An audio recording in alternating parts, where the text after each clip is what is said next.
The Muslim League, led by a Bombay-based barrister, Muhammad Ali Jinnah, propagated the theory that Hindus and Muslims were two nations and could therefore never live together.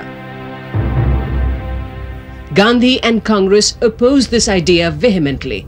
To them, secularism had been the linchpin of the freedom movement, and India's secularism had its roots in its civilization. Secularism, you're using it as a word, as a concept, it's obviously a modern concept, but this society has basically rested on this kind of a consensus, on mutual adjustment, on mutual accommodation.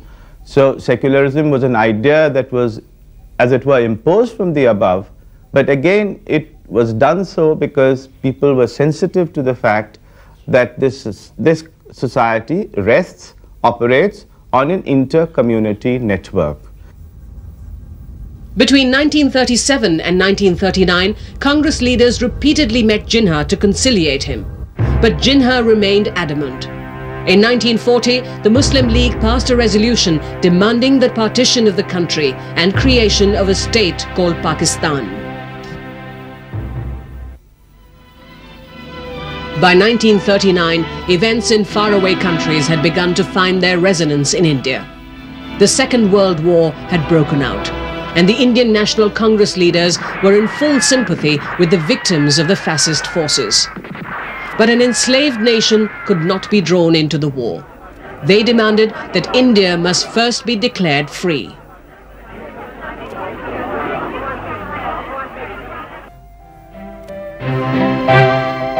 On the 8th of August 1942, in a historic Congress session, Gandhi told the delegates, "Do or die," and told the British, "Quit India."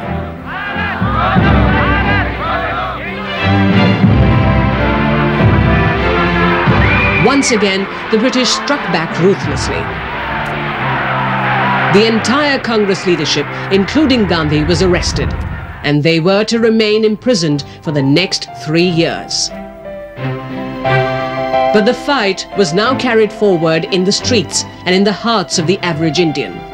The freedom struggle had by now created a dominant feeling of oneness, a unity in its diversity. And the entire country, even with its 7 major religions and what would eventually become 18 official languages, was looking to the end of colonial rule with a sense of urgency. The story of India's freedom was also of heroes and heroines, many of whom, through their personal sacrifices, were to achieve greatness. If Nehru, Patel and Azad were disciples of Gandhi, there were others who were equally convinced that the British could only be defeated through an armed struggle. 15th of January 1941. A person in the garb of a Muslim priest gets into a car from a house in Elgin Road in Calcutta and drives towards Bihar. In Bihar, this gentleman gets into the Kalka mail train headed for Delhi. 10 days later, a Pathan named Ziauddin is sighted travelling in a truck from Peshawar to Kabul. A few days later, an impeccably dressed Italian, Orlando Mezzotta, travels from Kabul to Berlin via Moscow. 3 faces of one man, a man called Subhash Chandra Bose. By now, some of those fighting for freedom had opened up a front in Singapore. The band of fighters was called the Indian National Army. On the 5th of July 1943, Subhash Chandra Bose took over as the Supreme Commander of the INA. And in an historic call, he told his supporters, "Give me your blood and I will give you freedom." His slogan was "Dilli Chalo," onwards to Delhi. This slogan kept reverberating till 1945, when the Second World War came to an end. By June 1947, through the India Independence Bill, the Labour government in England had agreed to relinquish power on the basis of dominion status to both India and Pakistan. The horrors of communal carnage and the bloodbath which may have ensued forced the Indian nationalist leaders to reluctantly accept the partition of India. But till the very end, Gandhi argued against this division of the subcontinent.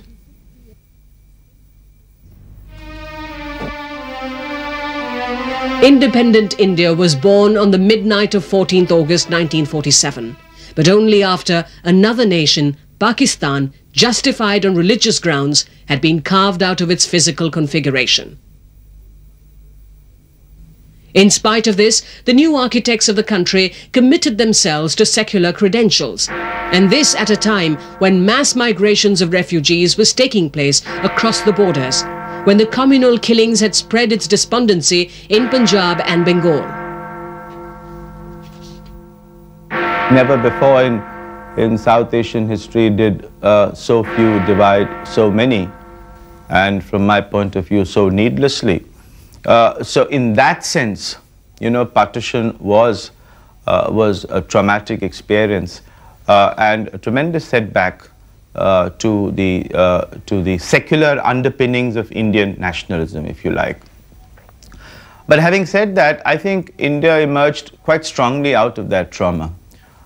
Because I think the significance of the decision of the Constituent Assembly to declare India as a democratic secular republic is something which needs to be underlined and which needs to be stressed. But the fate of the princely states in the subcontinent still remained one of the contentious, unresolved issues. The Chambers of Princes, which had been brought into being by a royal proclamation on the 8th of February 1921, met in Delhi to deliberate upon the fate of the princely states. 2/5 of the country's physical land was with the 562 states, and those taking over the reins of power were concerned that vested interests would ensure not all of them signed the instrument of accession. V.P. Menon, who was then an aide to Sardar Patel, wrote, "It almost seemed that the ship of India's freedom would flounder on the rock of the princely states." Sir Cyril Radcliffe's red ink, ruthlessly marked on a map, had carved two countries, India and Pakistan, where once there existed only one subcontinent. But even before the Radcliffe Award had been announced, other forces were at play. And one view, which was encouraged by a section of the British policymakers, was to allow some of the princely states to declare their independence. That with the withdrawal of the British paramountcy, these states should be given two alternatives: to merge into one of the dominions or to declare themselves independent. The fear that haunted the ruling polity was that India would be balkanized.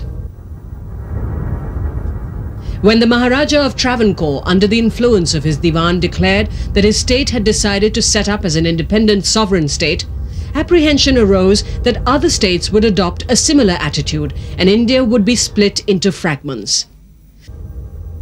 There had been powerful movements in many of the states against the princes and for integration with India. And these movements had close links with the Congress or with other political movements, like, for example, the Communist Party was quite active in Hyderabad. As we know, there was this agitation also afterwards. So there had developed from the 1920s onwards close links between the political processes in the states and in British India. So there was an organic link, and it wasn't going to be easy for any prince or British official to actually get the people to agree to remain outside.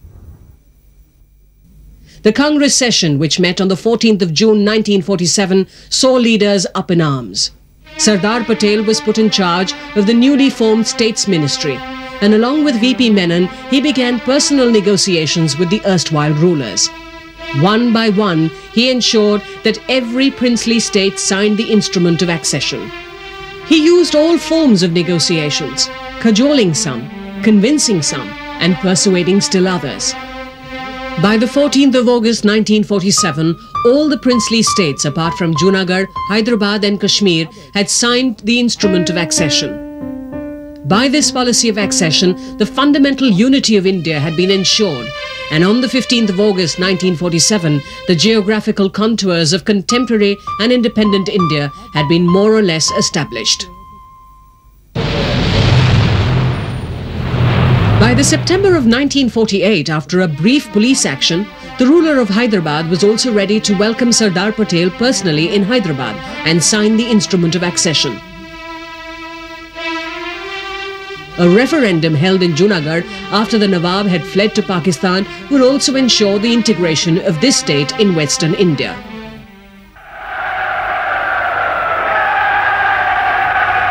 In 1948, infiltrators entered the Kashmir Valley, and the Maharaja of Kashmir, after signing the Instrument of Accession, asked the government of India for help to fight the invaders. India rushed in troops and the invasion was foiled. Later, Sheikh Abdullah, leader of the National Conference and one of the eminent political leaders of Kashmir, speaking to the press, expressed his gratitude to the government of India. The people of Kashmir have passed through untold miseries during the last 15 months. They consider themselves part and parcel of this great country. They will never forget India and its gallant Jawans who have been with them through thick and thin. The country's freedom struggle had not only overthrown colonial rule, it had also in the process given the nation an identity and a vision of what free India should be like. A secular, democratic republic with universal franchise. Nationalism had blended the concept of freedom with that of equality and justice for all. It was a vision which was later to find expression in the Constitution, which the country adopted on the 26th of January 1950.